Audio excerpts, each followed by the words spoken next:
Hello दोस्तों, कैसे हो आप सब? तो जैसा कि मैं आपके लिए जब भी कोई वीडियो लेके आता हूँ या तो टैली से लेके आता हूँ या फिर जीएसटी से। इनकम टैक्स से रिलेटेड भी वीडियो मैं जल्दी लेके आऊँगा, क्योंकि अभी थोड़ी ऑडिट चल रही है, ऑडिट स्टार्ट हो गए हैं, तो थोड़ा टाइम थोड़ा अभी कम मिल रहा है मुझे। तो पहले तो मुझे ये नहीं पता चल पा रहा कि जो मैं वीडियो बना रहा हूँ वो आप सबको अभी समझ आ रही है नहीं आ रही, क्योंकि किसी का भी कमेंट में रिस्पॉन्स नहीं आया कि वीडियो अच्छी है, या किसी किसी के कमेंट आते हैं। तो अभी बेसिकली ज़्यादा नहीं पता चल पा रहा कि किसी को समझ आ रही है नहीं आ पा रही। तो प्लीज़ मेरे आपसे एक रिक्वेस्ट है, मुझे वीडियो में ज़रूर बताएं कि आपको वीडियो समझ आ रही है नहीं आ रही। जो भी मैं वीडियो में टॉपिक कवर कर रहा हूँ वो आपको समझ आया है नहीं आया, तो प्लीज़ आप कमेंट सेक्शन में ज़रूर बताएं।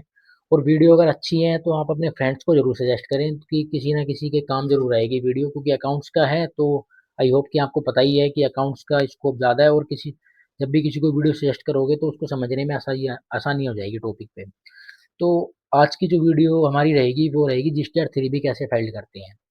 तो मैं अभी आपको बाय पोर्टल बताऊंगा कि जीएसटीआर 3B कैसे फाइल करते हैं, ठीक है? ज़्यादा टाइम नहीं लगेगा वीडियो में, क्योंकि पहले जो जीएसटीआर 3B से जो रिलेटेड हमारे कॉन्सेप्ट हैं वो हम पहले ही कवर कर चुके हैं। अगर आपको उसमें किसी में भी डाउट है तो मुझे ज़रूर बताएं, और मुझे ये भी बताएं कि आपको वो कॉन्सेप्ट समझ आया है नहीं आया, क्योंकि मुझे भी तो पता चले कि, क्योंकि मैंने अपना क्या है वीडियो में 100% दिया है। अगर आपको वीडियो समझ आती है तो मुझे इससे क्या है मोटिवेशन ज़रूर मिलेगी कि भाई आपको समझ आई है, तो मैं एक न्यू वीडियो अच्छी तरीके से लेकर आऊँ। तो वो एक मोटिवेशनल हो जाती है कि बंदे को थोड़ा-सा अच्छा लगता है कि भाई रिस्पॉन्स आता है तो अच्छा-सा लगता है थोड़ा-सा ना।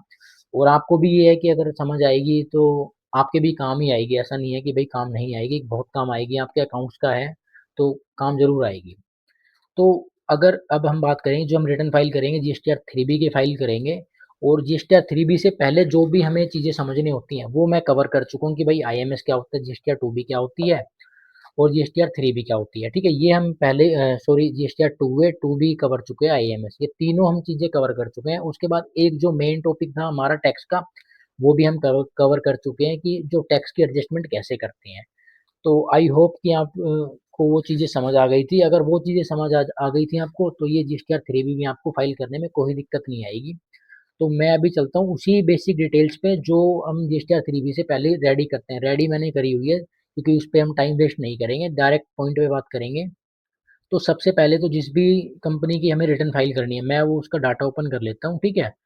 अ, ये मैं और मैं आपको वही एक्सेल दिखाऊँगा जो एक्सेल मैं बनाता हूँ। मैंने आपको बताया था लास्ट वीडियो में भी कि मैं जब भी कोई जीएसटीआर 3B फाइल करता हूँ, किसी की भी क्लाइंट की फाइल करूँ चाहे कैसे, तो उसकी मैं क्या करता हूँ, ये कैलकुलेशन ज़रूर बनाता हूँ। इस कैलकुलेशन से क्या है कि मुझे ईज़िली पता चल जाता है कि जो टैक्स बनेगा क्या सही बनेगा, क्या गलत बनेगा, मेरे को इससे पता चल जाता है। मतलब कि पोर्टल पे जो चांसेज़ होते हैं गलती होने के, वो मेरे कम हो जाते हैं, ठीक है? या फिर चांसेज़ रहते हैं तो होते ही नहीं है गलती के, क्योंकि ये एक्सेल मुझे पहले ही बता देते हैं कि क्या गलती है आपकी, ठीक है? जैसा कि मैंने आपको बताया था कि यहाँ आपको सेल डालनी है, सेल का टैक्स डालना है, टैक्सेबल डालनी है, इनपुट में आपको जो परचेज़ आपके पास आया है वो, और उसके बाद यहाँ डिटेल डालनी है आपको, ठीक है?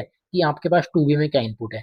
2B में मेरे पास एक थोड़ा-सा इनपुट कम आ रहा है, सॉरी 2B में इनपुट ज़्यादा आ रहा है और मेरी बुक्स में कम आ रहा है। तो मैं एक बार बुक्स में चेक कर लेता हूँ, मैंने वो बिल भी अपडेट कर लिया था बुक्स में, तो मैं आपको दिखा देता हूँ वो बिल भी।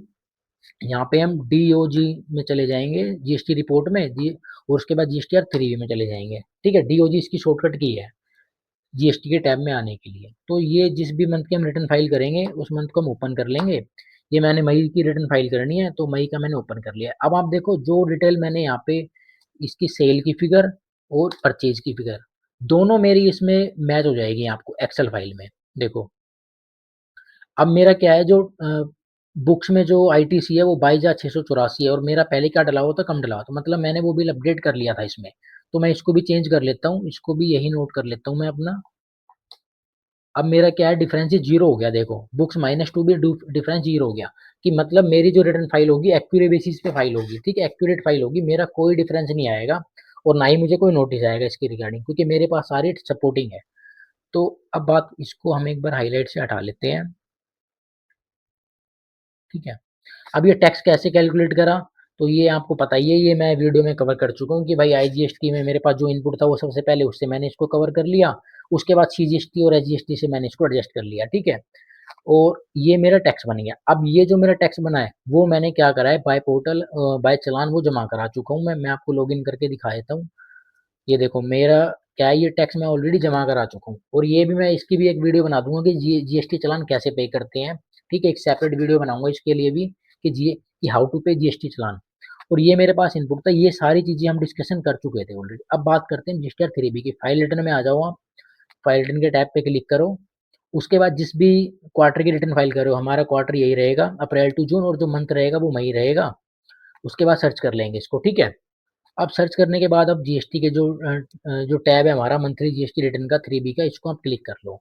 ठीक है, इसको हम फाइल कर लेते हैं, इसको क्लिक कर लिया हमने, वो इसको क्लोज कर लो आप। अब क्या है, आपको वन बाय वन इसको ओपन करके एक बार आपको चेक करना है कि आपकी जो डिटेल्स जो दिखा रहा है वो प्रॉपर दिखा रहा है नहीं दिखा रहा। 3.1 मतलब कि इसमें आपकी जो डिटेल आ रही है वो हमारी टैली से मैच कर रही है नहीं कर रही। चलो भाई एक बार देख लेते हैं। देखो 472 की हमारी सेल थी और 84 का हमारा समथिंग टैक्स था, तो 472 सेल थी, 84 का टैक्स था, ओके है।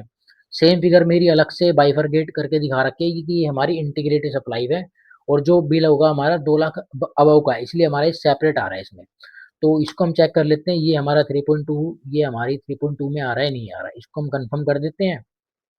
और अब हम 3.2 कर लेते हैं ओपन। ये देखो 3.2 मैंने ओपन कर लिया है। ये देखो मेरे पास दो सेल थी, इनका आप टोटल करोगे तो वही टोटल आएगा जो मेरी यहाँ पे है। ठीक है, ये जो टोटल है, तो इसको भी अगर मैं आपको दिखा दूँ तो ये अंदर भी ऐसे ही बाइफरगेट करके दिखा देगा। देखो ये रहा राजस्थान और उत्तर प्रदेश, ये दो सेल है मेरे पास, सेम पोर्टल पे अपडेटेड है। तो बैक आ जाते हैं, बैक स्पेस से बैक आ जाते हैं, और इसको आ जाते हैं, ये रही, स्केप करके वापस आ गए हम। अब इसका एक बार इनपुट चेक कर लेते हैं हम। इनपुट इसके अलावा कोई अदर डिटेल्स अभी हमारे पास अवेलेबल नहीं है, यही दो ही डिटेल्स अवेलेबल हैं। तो 3.2 अब आ जाते हैं हम 4 नंबर टैब में, जो कि होता है एलिजिबल आईटीसी। आईटीसी आपको पता ही है कि जो हमने परचेज पे टैक्स, सप्लायर को जो टैक्स पे करा है उसकी डिटेल इसमें आती है, समरी आती है।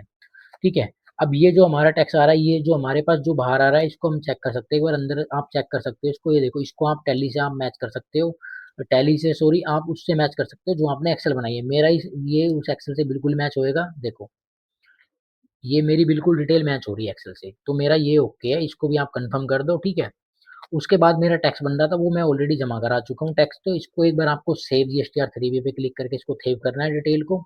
सेव करने के बाद आपको क्या करना है, ये जैसे टैब हाईलाइट हो जाएगा उसके बाद प्रोसीड टू पेमेंट पे क्लिक करना है। और प्रोसीड टू पेमेंट तो क्लिक करने के बाद आपको नीचे स्क्रॉल करके नीचे आ जाना है। और अब आपको देखना है, देखो ये जो एडजस्टमेंट थी मैंने ऐसे ही आपको एक वीडियो में कवर करा था, सेम इसी तरीके से बना के कि भाई मेरा ये टैक्स ऐसे हो गया, और पेड थ्रू आईटीसी के इनपुट हमारा पास जीरो हो गया, ये भी जीरो हो गया, एडजस्ट करने के बाद ये भी जीरो हो गया। अब जो टैक्स बनता है हमारा 19,000 बनता है, ये देखो, अदर देन रिवर्स चार्ज। तो रिवर्स चार्ज पे हम डिस्कस करेंगे एक सेपरेट वीडियो में, इसके लिए भी एक सेपरेट वीडियो बनाऊंगा कि भाई रिवर्स चार्ज की जो कैलकुलेशन है वो कैसे करते हैं और कैसे क्लेम करते हैं, कैसे पे करते हैं। इस पे हम नेक्स्ट वीडियो में डिस्कस करेंगे। और ये जो हमने यूटिलाइज करा है वो हम कैश बैलेंस से करा है, क्योंकि मैंने ये बाय बैंक जमा करा दिया है। तो अभी जो मेरी टैक्स की लाइबिलिटी बन रही है, ये देखो आप, जीरो बन रही है मेरी, यहाँ पे कोई भी टैक्स नहीं बन रहा है, देखो जीरो जीरो आ रहा है, तो कोई टैक्स नहीं बन रहा है। तो अब इसको मैं क्या करूंगा, make payment post credit to ledger पे क्लिक करके इसको सेट ऑफ कर दूंगा। इसी सेट ऑफ की बात कर रहा था मैं कि वो कैसे सेट ऑफ करते हैं, कि अगर हमारा टैक्स पे कर रहा बन रहा होता है तो उसको हम टैक्स जमा कराते हैं, उसके बाद पे करने के बाद उसको ऑफ सेट कर देते हैं।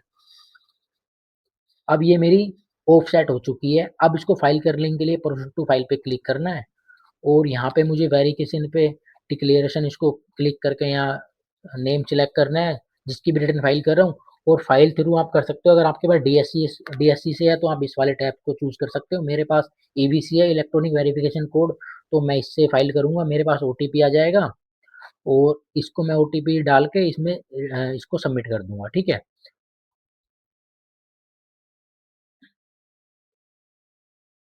तो ये मैं इसमें ओटीपी आपको दिखाता हूँ डाल के। ये मैंने ओटीपी डाल दिया इसमें, और उसको वेरीफाई कर दिया। देखो यहाँ पे लिखा आ गया फाइलिंग सक्सेसफुली, तो ये मेरी रिटर्न फाइल हो चुकी है। तो फ्रेंड्स आपको ये वीडियो, आई होप कि आपको ये वीडियो पसंद आ गई होगी और समझ भी आ गई होगी कि भाई जीएसटी 3B कैसे फाइल करते हैं।